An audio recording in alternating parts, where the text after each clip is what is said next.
Good morning. My name is Anna Imagination with a Healing Garden, and we're going to go ahead and do some meditation this morning. I've been focusing a lot on freeform, and we're going to continue that this morning while I talk on about anything that comes to mind. Just getting the morning started. Go ahead and take a few deep breaths and release. Inhale.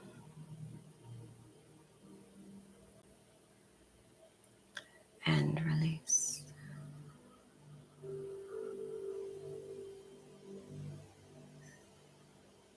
Inhale. And release.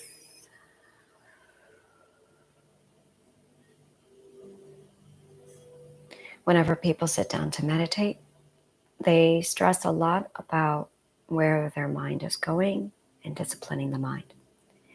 If you are ready to start working on disciplining your mind, it is an ask. It is a gentle soothing of the subconscious mind. Breathe in. Where you simply acknowledge that the subconscious mind is focused on something and you soothe it, not forcefully. Be gentle with the subconscious mind. The subconscious mind has one agenda, and it is to keep your identity safe. So when you are aggressive with your subconscious mind, when you are mean, rude, disrespectful to your subconscious mind interprets that as an attack. That's why manners are so important. It's because a lack of manners is interpreted by the subconscious mind as an attack, which actually increases our fear system and shuts down our defense system. Inhale. Exhale. So if you are ready to start disciplining your mind,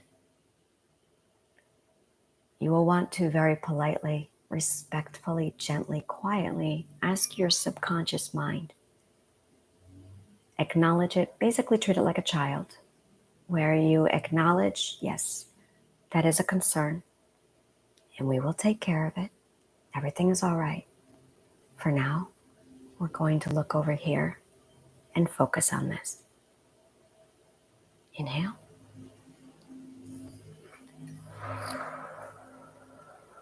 My biggest emotion that I struggle with is doubt.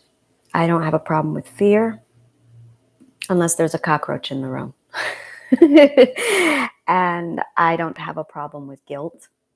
I am unapologetically myself. Inhale. I have a problem with doubt, with self-confidence.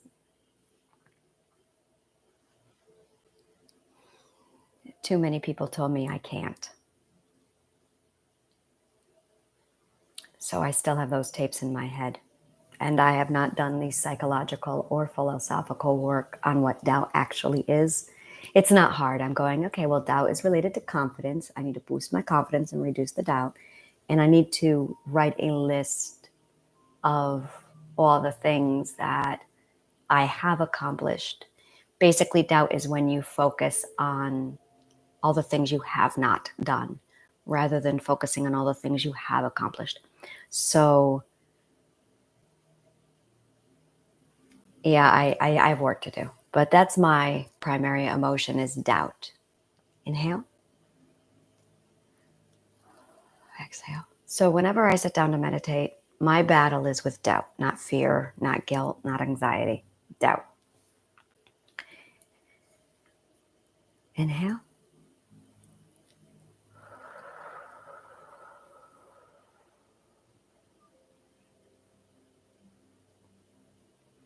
So when we have our subconscious mind taking off in all these different directions, it's taking the subconscious mind and soothing it, saying, I know you're stressed about this. It's going to be okay. Everything is all right. We're going to take care of this, but right now, we're going to focus on this and be gentle with it. And it's going to take practice. But that's pretty much the process over and over and over. And with practice and with time, it gets easier. A lot of people struggle with patience. They want immediate results, which is where meditation is really good for pausing, slowing us down, and taking the time to step back and redirecting.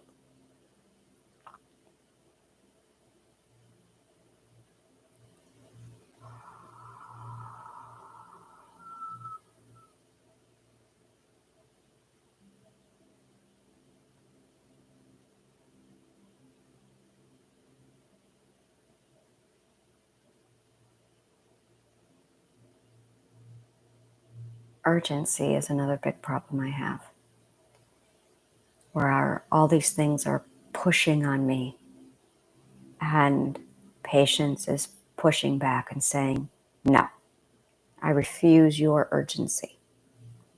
I will not be rushed.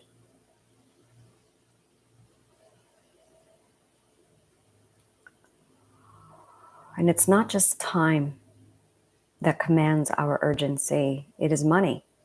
It is bills that need to be paid. We are taught that money is something that has to happen on everybody else's time frame. And I know there are some wise ass remarks out there about, well, if you don't pay your bills, your phone's going to be turned off. Yeah, it's all about what you prioritize, really. How important is it? How willing are you to open up and accept and embrace that kind of a loss? And I can feel and hear the panic. And when you remove the priority, you remove the urgency, and suddenly it doesn't become a loss. It becomes an interesting experience. And you realize that the world does not fall apart just because your phone has been turned off. Which actually brings me to one of my favorite stories about myself. I woke up one morning and the power was out. I, at the time, was making my coffee with fresh ground coffee beans.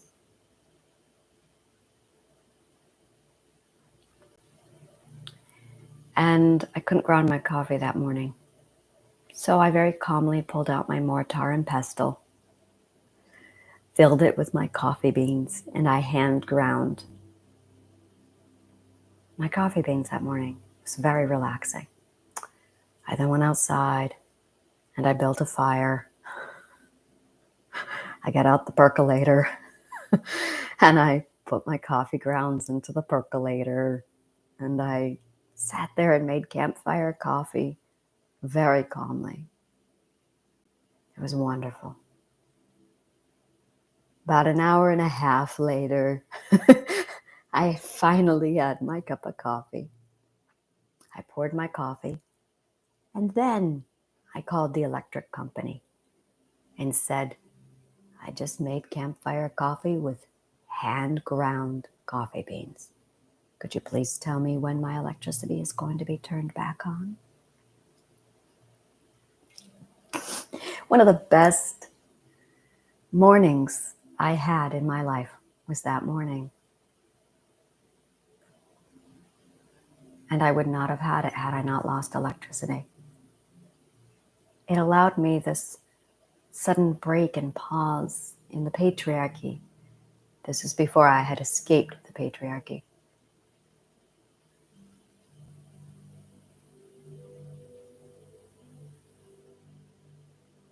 Inhale and exhale.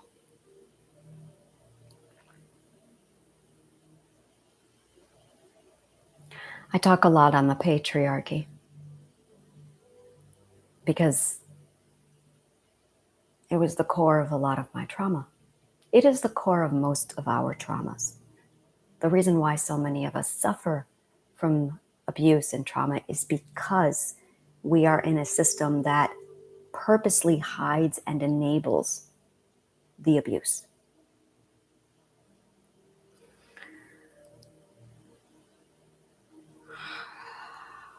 So when I started my mental healing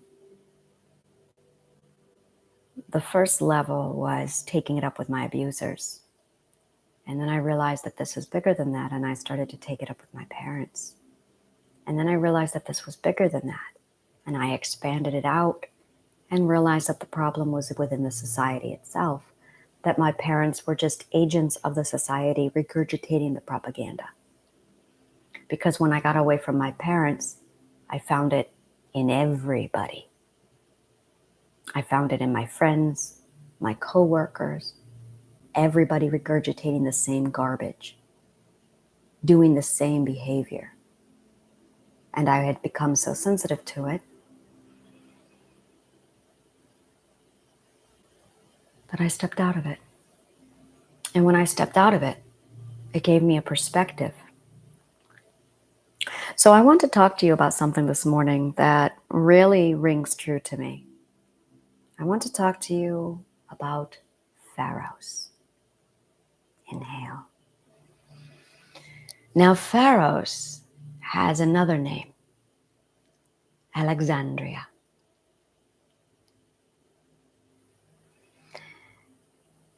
There are two particular things about Alexandria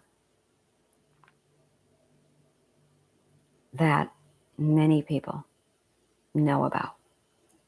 The most famous one would be the Library of Alexandria. And the second would be the Lighthouse of Alexandria. The Lighthouse of Alexandria is one of the 7 wonders of the world. I have always been fascinated by these 7 wonders of the world. I adored studying late antiquity and the ancient world. My God, did I love it. Of all of my studies, studying late antiquity was my favorite. Really, truly. The Library of Alexandria was something else. I always thought it was a library. A lot of people think it's just a library. The Library of Alexandria was a university. It was a school. It was the largest school in the ancient world. It had 9 areas of study. One of them was philosophy. Each area of study was as important. And it wasn't just reading, writing, and arithmetic. It was the muses, music, theater, dance, writing, were each held at a high standard, on par with medical, astronomy, astrology, philosophy, mathematics, and geometry.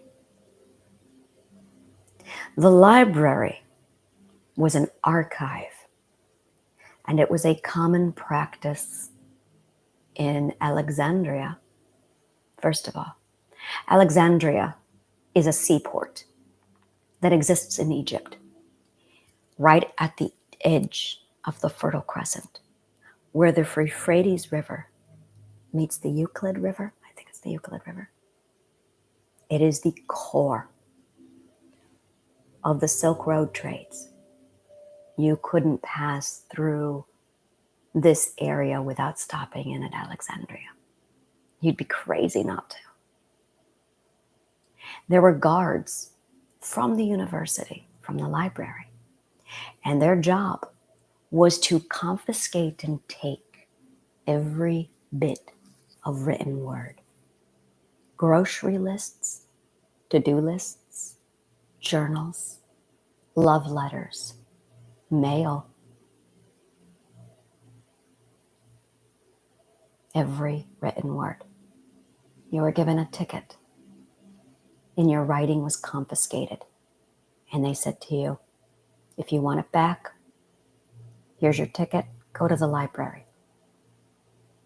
And it was common practice that every time you stopped in Port of Alexandria, all your written material was taken from you, and you were handed a ticket, and you had to budget it into your visit in Alexandria so that you would go to the library, turn in your ticket, and you were not given back your written work. You were given back a copy of your written work. The original was kept and stored at the library for one purpose. It was a living archive of the written word. It didn't matter how insignificant or small. Its sole purpose was to collect, study, and record all written word so they could understand culture, so they could understand language. It was the epicenter of knowledge. Grocery lists were taken, stored, and archived, and there were scribes whose only purpose was to copy down everything that came in from that port. They had documents from China, documents from Asia, India, Norway, Scandinavia, documents from the Celts, from the Goths, from the Visigoths and Ostrogoths, from Africa, all of it, from the islands, everything.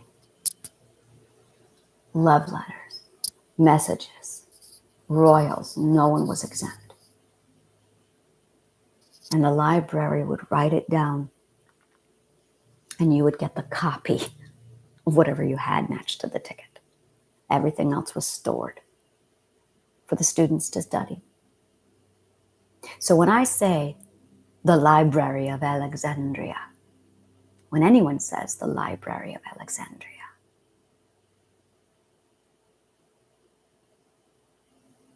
it's not just a library.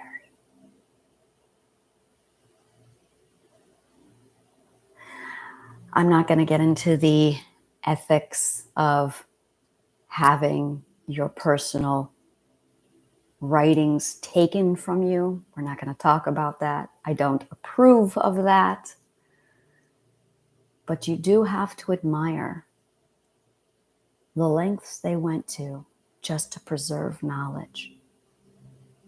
The Library of Alexandria was destroyed in a fire, but not one fire. There were about 7 different fires.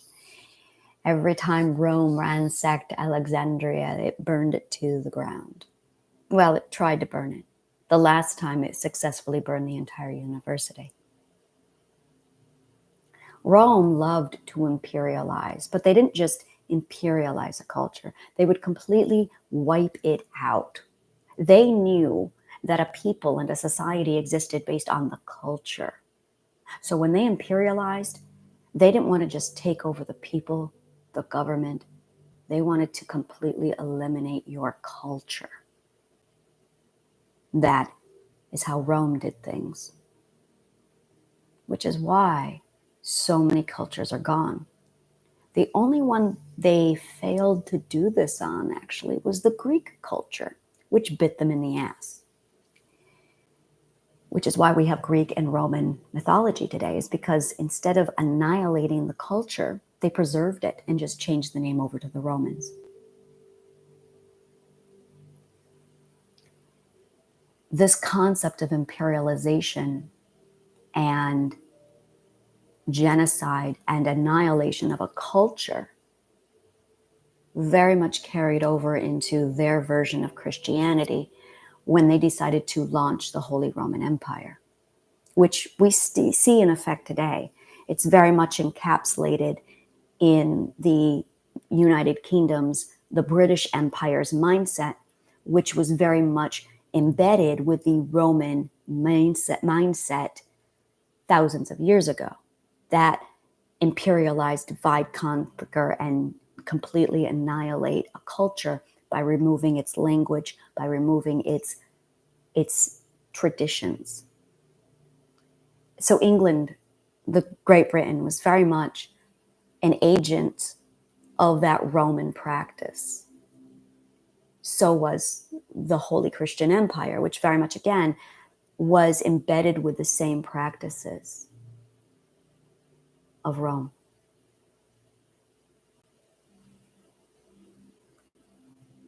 Inhale.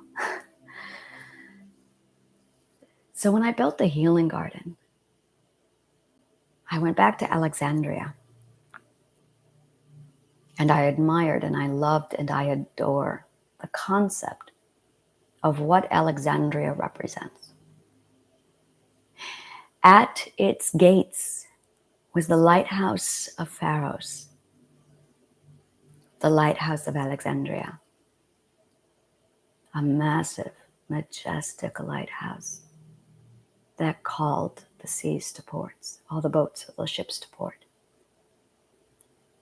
And when as early as 12 years old, when I was doing my healing and putting things together, the concept of this beacon shining its massive light into the dark was a huge inspiration for me to get out of my own darkness.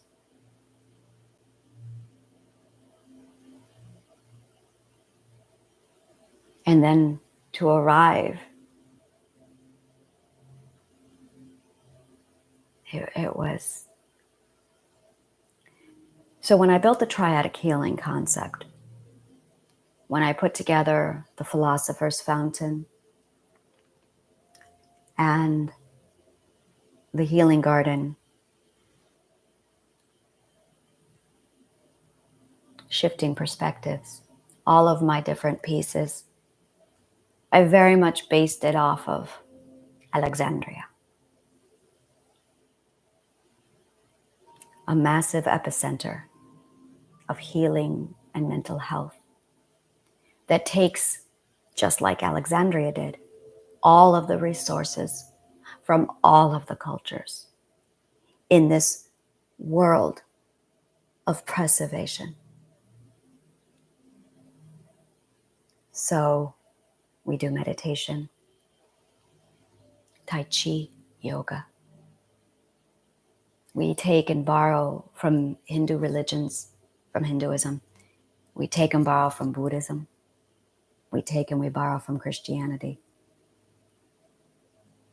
I take and I borrow from Native American practices and Native Norwegian, the Sami practices. Australian practices, you hear me talk about walkabout. Walkabout is an Australian practice. I'm very fond of walkabout. Walkabout saved me. It's a belief that all religions are beautiful, that every religion has something that they've learned about healing that can all be contributed to the healing journey.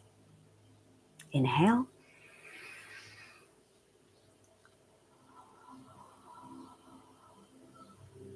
Same goes with philosophy.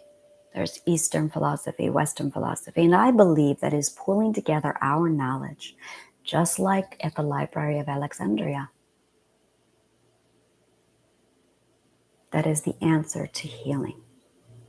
It isn't that one person is right, one religion is right. No, the bickering is being played by the patriarchy, by the system. This is not about bickering over who is right. Instead, it's about combining our weaknesses and our strengths, unifying under one concept that we all are right, so that together, under a united front with healing, with religion, with spirituality, and with science, and with atheism, we stand stronger together. We all have weaknesses and we all have strengths.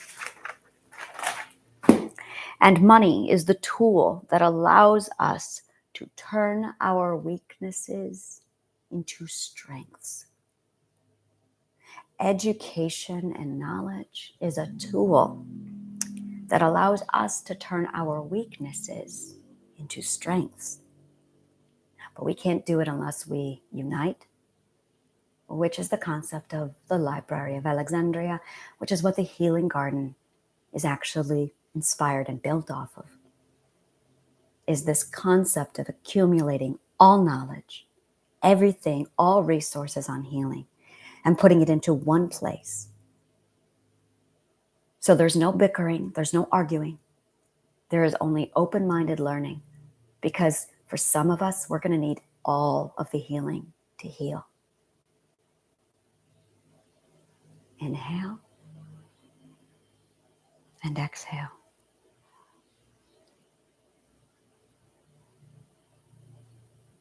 We're going to do 5 minutes of breathing.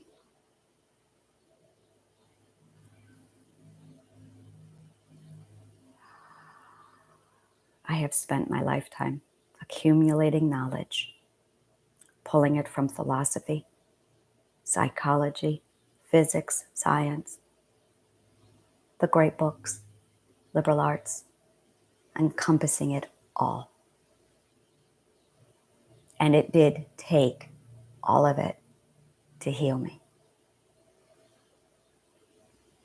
which is what I give to you now through triadic healing, so that there's the mind, the body, and the soul, spirituality, psychology, and the sciences, and conscious awareness, all pooling this together so that we are healing with all of the resources, not just one. Inhale and exhale. Holistic healing. Inhale and exhale. So some days I'm going to talk about subconscious minds.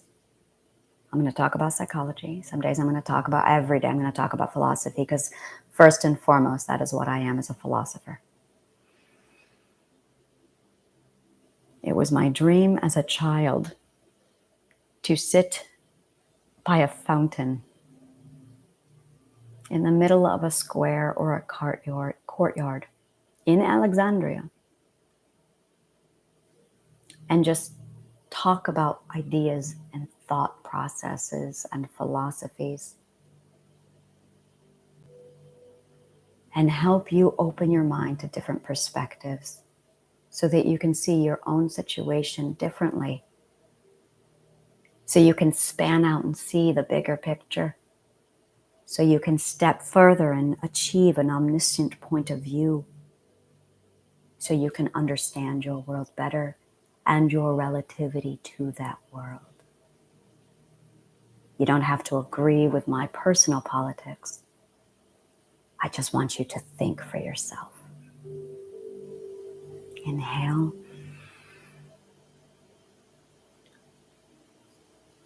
Exhale. I believe that kindness and love truly is the cure-all for trauma.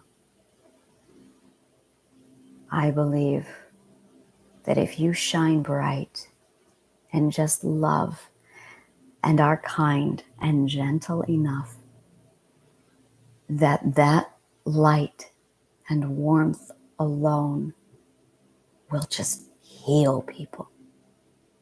I truly believe this. I really deeply, in all that I am, believe this. That if I can just reach into me and take that sunlight that's inside of me and expand it out, and I can just shine it out into the world like a beacon,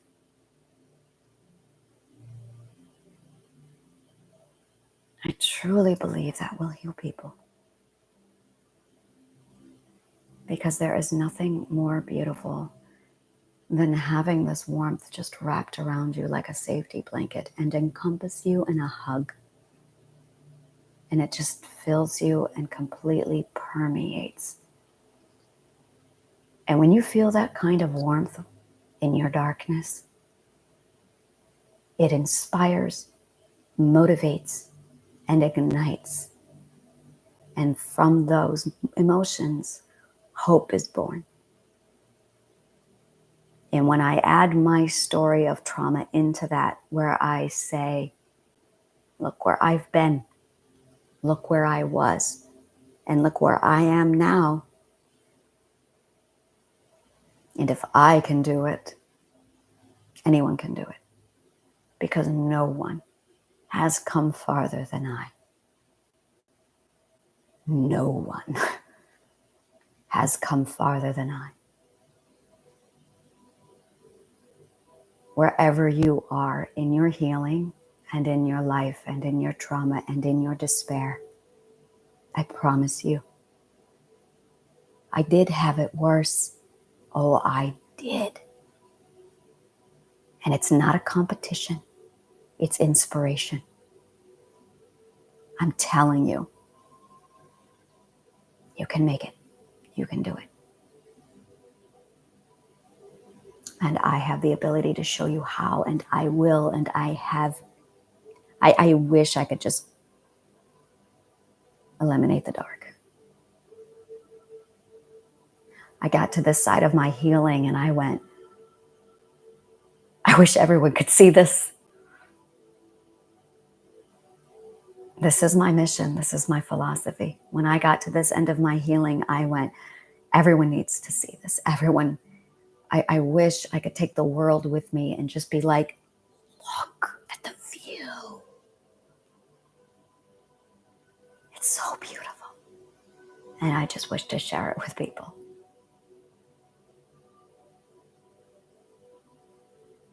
I can still feel the defensiveness inside of me because of that self-doubt.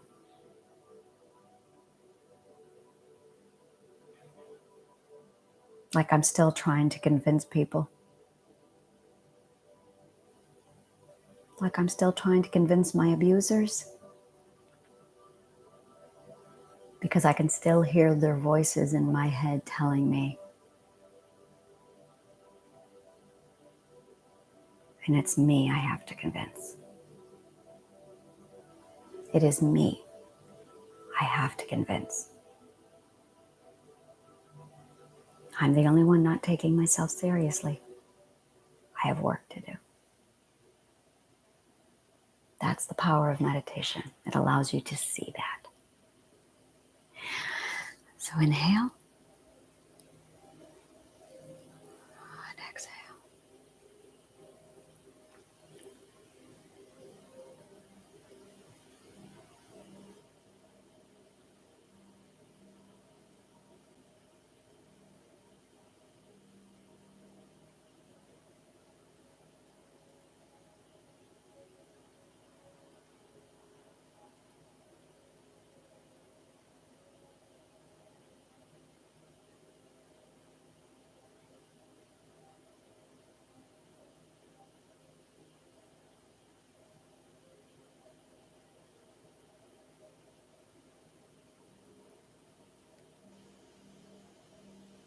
Emotions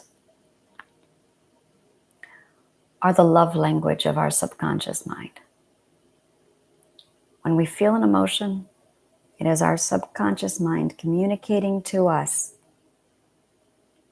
what we are supposed to feel, what is happening to us. It is a report coming in from our subconscious mind saying, "Excuse me, Your Majesty." That's how my subconscious mind talks to me. They address me as Your Majesty. It's fun. You should try it too. They say, "Excuse me, Your Majesty, I have the morning report." And I say, "Yes. What is the status today?"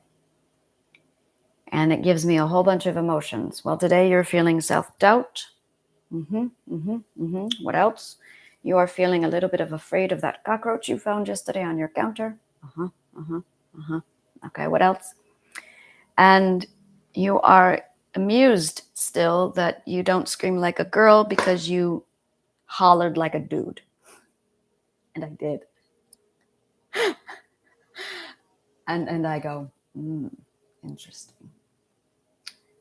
And that tells me exactly what kind of work I have to do, specifically about the doubt. That if I have self-doubt, that means that I have low confidence still. And of course, that makes sense because I just turned on my defense system very recently. My fear system needs to be worked on, soothed, and turned down, which means I need to take my coping style and focus it and redirect it more efficiently on my fear systems because the Jerry is out of control. Thank you very much, Rick. And I send my subconscious mind is named Rick. Thank you, Rick. And I send Rick back to the cognitive core where he works on my processing.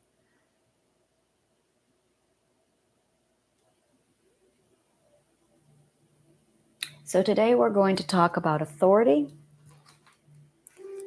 We are going to talk about trust and belief.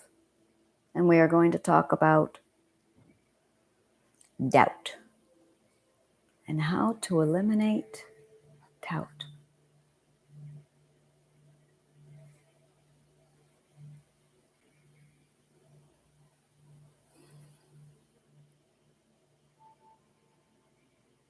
So what is your cognitive core saying to you? What is your subconscious mind saying to you? What information are you taking in from your cognitive core this morning? When you meditate, what feelings are you feeling? Where are those feelings coming from? And what actions do you need to do to take care of this? Now, I'm throwing a lot of information out here. It's a lot to cover. So that is the purpose of meditation, is to observe the subconscious mind and the body, to bring it all in and to decide and assess what work you have to do mentally so you can align and balance the system that you have. When you do this and you take the tools of emotional management plans and self-care regimens and using philosophy to address toxic beliefs, you can challenge your beliefs, alter your perspective, soothe and turn down your Jerry, have the tools to communicate with your subconscious mind so that you can fine-tune your system, calm down your mental health as a whole so you can pursue love, pursue money, pursue, sex, pursue success, pursue peace, prosperity, and find the things that truly matter to you without your subconscious mind and mental health throwing everything into chaos and getting in your way. I'm going to say it 1,000,000 times over because it's catchy. Your conscious awareness is busy pursuing happiness, but your subconscious mind is pursuing safety. And once you understand that that is your subconscious's agenda, you really have a powerful tool to sit down and start taking care of the subconscious mind first, so you can focus later on pursuing what makes you happy. Thank you very much for joining me for this morning meditation. I know I talk a lot because sitting you down and just having you breathe is not going to get you where you want to go.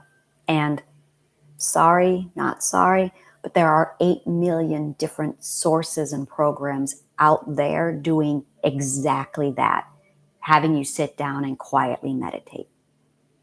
And without having the understanding of where you're going with your meditation, understanding the philosophy behind it, you're going to keep stalling out with your meditation. So when you prioritize meditation, what you are really doing is prioritizing your internal dialogue. But a lot of people don't know how to tune into their internal dialogue, which is where I step in. Welcome to the Healing Garden. My name is Anna Imagination, and I am your philosopher. May the kindest of words always find you.